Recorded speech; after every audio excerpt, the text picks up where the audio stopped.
Games that take place in a Japanese setting have always been special. It's like they have their own identity, something that distinguishes them from other games that use the same setting. But only a select few have managed to carve their name into gaming's history list, and despite it not being as popular, I think Ghostwire Tokyo deserves to be on that list.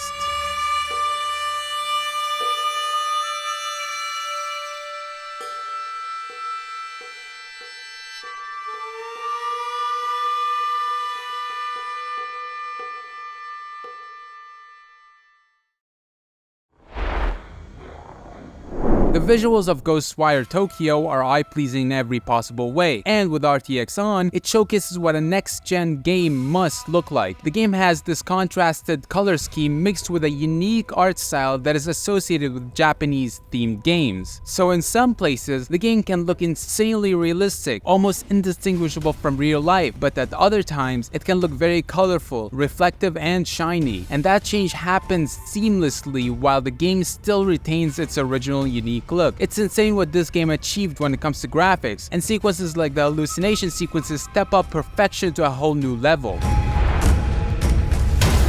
The gameplay is essentially simple, but the powers you have, the visual effects, and a few other unique mechanics make it so addictive. The highlight of the combat is the string you can use after damaging your enemies to remove their core. It's true the idea is simple, but it is done so beautifully. You have 3 elements to use: wind, fire, and water, and each element has its own uses and strengths. Of course, along with other items you can use to ease up the combat. The game also includes stealth, but it was obvious that more focus was put on the combat. There's so much to do in the game's vast open world, like collecting souls, clearing fog, and many more.